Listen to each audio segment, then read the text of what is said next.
La guerre en Ukraine fait toujours rage, approchant dangereusement de la barre des 4 ans, sans qu'aucune issue ne soit en vue. Les négociations de cessez-le-feu ont échoué à chaque tentative, pendant que Vladimir Poutine traîne des pieds. Le dirigeant russe ne veut pas que sa guerre se termine. Il pense qu'il est en train de gagner, et il n'arrêtera pas tant qu'il n'aura pas mis fin à la souveraineté de l'Ukraine. Quant à l'Ukraine, elle continue de se défendre tout en infligeant de lourds dégâts à la Russie, grâce à ses frappes en profondeur sur le territoire russe. Mais maintenant, l'avenir semble très différent. 10 nations sont prêtes à envahir l'Ukraine. Mais attendez un instant, ce n'est pas ce que vous pensez, car cela pourrait être une excellente nouvelle pour l'avenir de l'Ukraine après la fin de la guerre. Le 27 août, Euromaidan Press a rapporté qu'environ 10 pays, tous membres de la soi-disant coalition des volontaires, créée pour soutenir l'Ukraine, elle prévoit d'y envoyer ses soldats. C'est un énorme revirement par rapport à la politique précédente. Les nations occidentales soutenant l'Ukraine ont envoyé des armes et formé des soldats, mais ont refusé d'envoyer des troupes sur le terrain. Maintenant, un nouveau plan est en cours d'élaboration qui pourrait détruire à jamais l'ambition de Poutine de prendre l'Ukraine. Le média affirme que ce plan est l'un des nombreux discutés par les alliés occidentaux de l'Ukraine, alors qu'ils cherchent comment offrir des garanties de sécurité à l'Ukraine une fois la guerre terminée. Ce plan, d'après Euromaidan Press, prévoit 3 niveaux de défense où l'Ukraine et ses partenaires occidentaux collaboreront pour empêcher qu'une invasion similaire à celle de Poutine en février 2022 ne se reproduise. La première couche de ce plan est quelque chose qui a déjà été vu à de nombreuses reprises, la création d'une zone démilitarisée, ou zone démilitarisée. Selon le Comité international de la Croix-Rouge, une zone démilitarisée est une zone située entre 2 pays, convenue entre les pays impliqués dans une guerre. Elle ne peut pas être occupée à des fins militaires. Considérez-la comme une zone tampon servant aussi de système d'alerte précoce en cas d'agression d'un pays. Pour poursuivre une guerre, l'une des 2 nations devrait traverser la zone démilitarisée, ce qui donnerait à l'autre camp suffisamment de temps pour se préparer à reprendre le combat, tout en suscitant la condamnation internationale au passage. Peut-être que l'exemple le plus célèbre d'une zone démilitarisée moderne vient de la Corée du Nord et de la Corée du Sud, suivant à peu près la ligne de démarcation entre les 2 pays qui a été établie à la suite de la Seconde Guerre mondiale. Cette zone démilitarisée s'étend sur environ 240 km à travers la péninsule coréenne. Elle est également sujette à plus de problèmes que l'on pourrait s'y attendre, car des actions militaires de représailles ont souvent lieu à l'intérieur de cette zone démilitarisée. Le 23 août, la British Broadcasting Corporation a rapporté que des soldats sud-coréens ont dû tirer des coups de semonce sur des nord-coréens. Après avoir traversé brièvement la zone démilitarisée, les soldats nord-coréens sont finalement retournés de leur côté de la ligne. Mais cet incident montre que les zones démilitarisées sont souvent des endroits tendus, où les troupes des 2 parties s'affrontent fréquemment. La Russie et l'Ukraine estiment qu'une zone démilitarisée devrait être bien plus vaste que celle de la péninsule coréenne. La frontière entre les 2 pays fait 2295 km, donc toute zone démilitarisée serait très vaste et exigerait de nombreux soldats des 2 côtés pour la surveiller. L'Ukraine se méfiera également de la Biélorussie, que Vladimir Poutine a utilisé comme l'un de ses points d'appui lors de son invasion initiale de l'Ukraine. La frontière entre l'Ukraine et la Biélorussie s'étend sur environ 1083 km, le site officiel ukrainien, notant que cette frontière est déjà parsemée de barbelés et de défenses similaires. L'Ukraine souhaite sans doute établir une zone démilitarisée avec la Biélorussie. Cela impliquerait de déployer assez de troupes pour surveiller plus de 3200 km de frontières, si cette première ligne de défense voyait le jour. Fait intéressant. La zone démilitarisée prévue entre la Russie et l'Ukraine pourrait différer d'une zone démilitarisée classique. Au lieu d'être occupée par des soldats russes et ukrainiens de chaque côté, cette première ligne pourrait plutôt être contrôlée par des casques bleus d'un pays tiers, selon Euromaidan Press. Le pays en question n'a pas été précisé, et la Russie comme l'Ukraine devraient ainsi se mettre d'accord sur l'origine des troupes qui se tiendraient entre elles. Cela peut poser problème, mais le principe d'une zone démilitarisée occupée par une partie neutre reste solide. Cela nous conduit à la 2e couche, l'Ukraine. Les forces ukrainiennes, armées et entraînées par l'OTAN, serviraient de seconde ligne de défense pour l'Ukraine. Ce qui revient essentiellement à dire que l'Ukraine maintient les mêmes forces armées qu'elle a constituées pour lutter contre la Russie. Cette seconde couche risque de devenir un vrai problème pour Poutine. il a souvent cité la démilitarisation de l'Ukraine comme l'un des objectifs clés de la Russie dans cette guerre, et ce depuis le tout premier matin de son invasion. Le Conseil de l'Atlantique a déclaré en février que la démilitarisation faisait également partie des premières négociations de paix, qui ont échoué, entre la Russie et l'Ukraine en 2022. À l'époque, la Russie demandait que l'Ukraine réduise ses forces armées d'environ 95%. Le pays se serait retrouvé avec seulement 50 000 soldats, facilement submergeables par la Russie. Évidemment, l'Ukraine a dit non. La seconde ligne de défense proposée contredit la volonté de Poutine en suggérant que l'Ukraine garde une armée permanente, importante et occidentalisée. Essentiellement, la coalition des volontaires dit qu'un certain niveau du soutien que ses membres apportent déjà à l'Ukraine devra être maintenu dans le cadre de son nouveau plan. Les forces ukrainiennes bénéficient déjà d'une importante aide occidentale via l'opération Interflex, un programme britannique de formation. Ce programme a atteint son 3e anniversaire en juin, et il a permis de former plus de 56 000 soldats ukrainiens jusqu'à présent. On peut considérer ce programme comme un précurseur de la coalition des volontaires elle-même, puisque la formation dispensée implique le Royaume-Uni travaillant aux côtés de 13 nations partenaires. Cela garantit que les troupes ukrainiennes sont capables d'utiliser les armes fournies par l'Occident. On peut supposer que la deuxième phase du plan de défense de la coalition impliquera une expansion de l'opération. Actuellement, le Royaume-Uni travaille aux côtés de l'Australie, du Danemark, de la Finlande, de l'Albanie, de l'Estonie, du Kosovo, de la Lituanie, de la Roumanie, de la Norvège, de la Suède, du Canada, des Pays-Bas et de la Nouvelle-Zélande pour fournir cette formation. Ce programme pourrait largement se développer en temps de paix, devenant une académie permettant une meilleure intégration des troupes ukrainiennes aux méthodes de l'OTAN. Vladimir Poutine détesterait cela, obligé de rester en retrait et de voir l'influence de l'OTAN s'ancrer davantage dans la culture militaire ukrainienne. C'est précisément le scénario qu'il voulait éviter avec ses exigences de démilitarisation. Considérez cette deuxième couche comme un affront à Vladimir Poutine. La Russie cherche peut-être à neutraliser l'Ukraine. La coalition des volontaires s'assurera que l'armée ukrainienne reste assez forte pour défendre le pays contre la Russie. Si Vladimir Poutine ordonne à ses forces de franchir la zone démilitarisée, les 2 premières lignes défensives protègent contre la menace russe immédiate. Une zone démilitarisée agit comme une alerte précoce. En poursuivant l'armement et la formation de l'armée ukrainienne après la paix négociée, l'Ukraine pourra réagir rapidement sur la ligne de front si les hostilités reprennent. Ensuite, il y a la 3e ligne de défense, c'est là que l'invasion par 10 nations a lieu.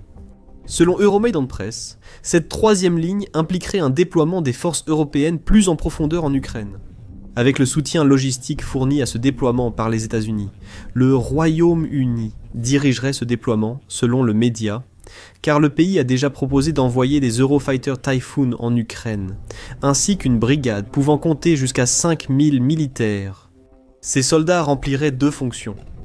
Premièrement, ils pourraient soutenir la 2e ligne de défense en assurant une formation continue aux forces ukrainiennes. Deuxièmement, ces troupes garantiraient une présence constante de l'OTAN en Ukraine, afin de servir de moyen de dissuasion contre la Russie. Il se pourrait que la 3e ligne de défense serve essentiellement de moyen détourné pour offrir à l'Ukraine les protections que l'article 5 de l'OTAN accorde à ses membres. Étant donné qu'il semble que le fait que l'Ukraine ne devienne pas membre de l'OTAN soit l'une des conditions de la Russie pour la paix, réfléchissez-y de cette façon. Si la Russie attaque l'Ukraine et tue des membres de la force européenne de maintien de la paix, cela pourrait être vu comme une attaque directe contre la nation ayant déployé ses troupes.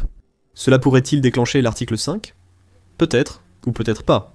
Le simple fait que la question se pose pourrait suffire à dissuader la Russie d'une seconde invasion. Si Vladimir Poutine décidait que les 2 premières couches de défense ne suffisent pas à l'arrêter. Il n'est pas totalement clair quels pays fourniront les troupes pour cette 3e couche. Euromaidan Press cite des noms comme le Royaume-Uni, le Canada, la France et l'Australie. Tous pourraient envoyer des troupes en Ukraine occidentale, dit-il, et il est notable que 3 de ces 4 nations font déjà partie de l'opération Interflex. La même source précise que le président tchèque, Petr Pavel, a déjà affirmé que des soldats de son pays pourraient rejoindre les forces de maintien de la paix en Ukraine. La Lituanie a également déclaré qu'elle est prête à envoyer des soldats en Ukraine. Et il faut imaginer que les deux autres nations baltes, l'Estonie et la Lettonie, sont prêtes à faire de même. Au total, selon Euromaidan Press, environ 10 pays sont prêts à contribuer à cette troisième couche de défense, et l'Ukraine semble certainement satisfaite de cette idée. Le chef du bureau du président de l'Ukraine, Andriy Yermak, a déjà salué ce nouveau plan, notant qu'il offrira à l'Ukraine un mélange de soutien militaire, économique et politique à la suite de la guerre en Ukraine. Il mentionne également que ce système de défense à 3 niveaux proposé représente un revirement remarquable par rapport à la direction que semblait prendre la situation encore au printemps dernier. La dernière réunion à la Maison-Blanche a marqué une percée sur plusieurs points.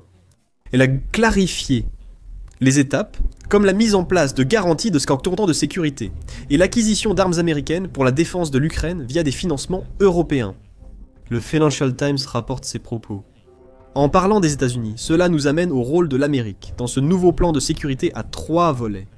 Une chose est certaine, les troupes américaines ne mettront pas les pieds en Ukraine. Donald Trump l'a affirmé après sa réunion en août à la Maison-Blanche avec le président ukrainien Volodymyr Zelensky. Après quoi, il a déclaré « En matière de sécurité, les Européens sont prêts à envoyer des hommes sur le terrain. Nous sommes prêts à les aider pour certaines choses, notamment par voie aérienne. » Trump n'a pas précisé ce qu'il voulait dire à l'époque. Le rôle des États-Unis paraît désormais plus clair. Le Financial Times indique que les États-Unis fourniront renseignements et supervision du champ de bataille dans la nouvelle stratégie à plusieurs couches. Les États-Unis participeront directement au bouclier de défense aérienne européen pour l'Ukraine, selon le média. C'est ici que l'annonce britannique sur le déploiement d'Eurofighter Typhoon en Ukraine intervient. Ces avions de chasse européens ont une puissance aérienne impressionnante, capable d'atteindre des vitesses allant jusqu'à 2500 km/h et avec une autonomie d'environ 2900 km. Ces avions sont idéaux pour patrouiller le ciel ukrainien et offrir une réponse rapide à toute menace aérienne que la Russie pourrait présenter. Cependant, comme pratiquement tous les avions de chasse de l'infrastructure de l'OTAN, ils dépendent du renseignement américain pour atteindre leur plein potentiel. Les États-Unis joueront un rôle de coordinateur dans cette nouvelle stratégie de défense. Veiller à ce que les moyens européens déployés en Ukraine puissent atteindre leur objectif ultime, empêcher la Russie de lancer une nouvelle invasion si un accord de paix est conclu. Le Financial Times a interrogé 4 responsables proches du dossier pour en savoir plus. Des responsables américains ont récemment indiqué à leurs homologues européens, lors de discussions, que Washington serait prêt à contribuer. Des moyens stratégiques, notamment le renseignement, la surveillance et la reconnaissance, intelligence, surveillance et reconnaissance, le commandement et le contrôle, ainsi que des moyens de défense aérienne pour permettre tout déploiement dirigé par l'Europe sur le terrain, rapporte le média. Il est également précisé qu'il existe toujours la possibilité que les États-Unis puissent revenir sur cette offre. Les États-Unis ont déjà agi de la sorte, puisqu'ils ont brièvement interrompu le partage de renseignements avec l'Ukraine en mars dernier, dans ce qui semblait être une tactique de pression destinée à convaincre Zelensky de négocier un cessez-le-feu. Depuis, la position des États-Unis a évolué. Le pays soutient désormais l'Ukraine plus fermement qu'en mars. De plus, les États-Unis seraient motivés à jouer un rôle de soutien dans le cadre d'un plan à 3 niveaux. Parce qu'agir ainsi permet à Donald Trump d'atteindre son objectif ultime, mettre fin à la guerre en Ukraine. Il semble donc qu'un plan soit en place, mais il y a une grande réserve à tout cela qui n'a pas encore été abordée. L'invasion de l'Ukraine par 10 pays et la garantie de sécurité à 3 niveaux ne sont possibles que si la guerre en Ukraine se termine. Et pour que cela arrive, il y a de fortes chances qu'une sorte de négociation doive avoir lieu, dans laquelle la Russie accepte que tout cela se produise. Vladimir Poutine pourrait avoir d'autres idées. La Russie a déjà affirmé à plusieurs reprises son opposition à l'entrée de casques bleus européens en Ukraine. Le 27 août, après la rencontre entre Vladimir Poutine et Donald Trump en Alaska pour un possible accord de paix. Le porte-parole du Kremlin, Dmitri Peskov, a réaffirmé que la Russie n'acceptera pas la mise en place de la 3e couche dans le nouveau plan de défense. En fait, au tout début, c'était l'avancée de l'infrastructure militaire de l'OTAN et l'infiltration de cette infrastructure militaire en Ukraine. Cela pourrait probablement être cité parmi les causes profondes de la situation de conflit qui s'est produite. Il l'a dit. Nous avons donc une attitude négative envers ces discussions. Cela ne signifie pas que La Russie était catégoriquement en désaccord avec l'idée d'avoir une sorte de force de sécurité opérant en Ukraine pour empêcher la possibilité d'une reprise de la guerre. Et il se trouve justement qu'elle a une idée sur le pays qui devrait fournir cette force, la Chine. Malgré ses déclarations de neutralité et son prétendu désir de voir la fin de la guerre en Ukraine, la Chine a soutenu les ambitions de Poutine de plusieurs façons. Elle a injecté des milliards de dollars dans l'économie russe en achetant d'énormes quantités de pétrole russe depuis le début de la guerre en Ukraine en août.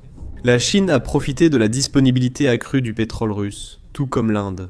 La demande de la ressource la plus précieuse de la Russie a chuté après l'imposition de tarifs douaniers par Donald Trump. La Chine a également passé la majeure partie de la guerre à vendre à la Russie des composants à double usage, pouvant servir à la fois à des fins commerciales et militaires. Beaucoup considèrent cela comme la manière de la Chine de soutenir l'armée russe sans fournir directement des armes. Néanmoins, la Chine a affirmé qu'elle serait heureuse de jouer un rôle de maintien de la paix. Le 23 août, le Kiev Independent a rapporté que des médias allemands pensent que la Chine est prête à intervenir. Cependant, elle pose une condition. Elle n'enverra ses forces en Ukraine que si elles sont déployées dans le cadre d'un mandat des Nations Unies. On sent ici un certain opportunisme chinois. Opérer sous un mandat de l'Organisation des Nations Unies donnerait une légitimité à la Chine pour envoyer ses forces en Ukraine. Cela lui permettrait de s'intégrer davantage avec les partenaires avec lesquels elle devrait collaborer dans le cadre de ce mandat. Pendant ce temps, la Chine étendrait son influence en Europe du simple fait que ses soldats opèrent en Ukraine. La Russie s'en réjouirait, ayant un allié jouant le rôle de force de maintien de la paix dans le pays que Poutine veut soumettre. Il n'est pas difficile d'imaginer que la Russie voudrait que la Chine agisse comme ses yeux et ses oreilles en Ukraine, dans ce genre d'accord. Peut-être en divulguant des informations qui aideraient la Russie à choisir le meilleur moment pour frapper. Évidemment, l'Ukraine a refusé toute implication chinoise dans une force de maintien de la paix. Le magazine Newsweek a rapporté le 22 août que Zelensky avait refusé toute idée d'implication chinoise, car il reproche à Pékin de ne pas en faire assez. Peut-être même de n'avoir rien fait pour empêcher la Russie d'envahir dès le départ. Il affirme aussi que la Chine a soutenu la Russie pendant la guerre en ouvrant le marché des drones, évoquant probablement la vente de composants à double usage pour fabriquer des drones russes. Pourtant, la Chine affirme rapidement qu'elle serait le choix idéal comme médiateur de paix, a déclaré la porte-parole du ministère chinois des Affaires étrangères, Mao Ning. Newsweek rapporte cela, citant le Global Times, média d'État chinois. La Chine a toujours été ouverte et transparente sur la crise ukrainienne, adoptant une position objective et équitable, ce que toutes les parties reconnaissent, a déclaré Mao Ning. Nous pensons que chacun doit soutenir une sécurité commune, globale, coopérative et durable, et promouvoir une solution politique à la crise ukrainienne. L'Ukraine n'est pas d'accord. Selon elle, les actions de la Chine ne correspondent pas à ses paroles en matière de neutralité. La Chine a profité de la guerre en Ukraine pour acheter massivement du pétrole russe à bas prix, et ses ventes de composants à double usage soutiennent le conflit lancé par Poutine. La Chine exporte aussi vers l'Ukraine. Elle a exporté pour 381 millions de dollars de produits vers l'Ukraine, rien qu'en mai 2025 selon l'Observatoire de la complexité économique. Cependant, la volonté de Pékin de jouer sur les deux tableaux tout en semblant favoriser la Russie, ou en appelant à la fin de la guerre, à des relents d'hypocrisie. Elle est donc jugée inapte à assurer une force de maintien de la paix, selon l'Ukraine. Revenons donc au plan en 3 volets. Si ce plan est mis à exécution, il pourrait sonner le glas du désir de Poutine de faire de l'Ukraine une partie de la Fédération de Russie. La création d'une zone démilitarisée, la militarisation continue et la présence de forces de 10 pays en Ukraine rendraient toute future invasion presque impossible après un accord de paix. La Russie ne se contenterait pas de s'en prendre à l'Ukraine dans cette situation. Elle devrait potentiellement attaquer des pays membres de l'OTAN. Un piège serait tendu, et la Russie devrait affronter une force bien plus importante que l'armée ukrainienne qu'elle peine déjà à vaincre. Mais la question demeure. Malgré tous ces discours, est-il même possible de mettre en place cette garantie de sécurité à 3 têtes? Seul l'avenir le dira, et cela dépendra beaucoup de la situation interne en Ukraine si des conditions de paix sont acceptées. Désormais, l'Ukraine n'aura peut-être plus à attendre l'invasion de 10 autres pays pour être en sécurité. Actuellement, cela inflige de lourds dégâts à la Russie, car la campagne de frappe améliorée pourrait définitivement arrêter ces raffineries de pétrole. Regardez notre vidéo et abonnez-vous à The Military Show pour suivre les derniers développements de la guerre en Ukraine.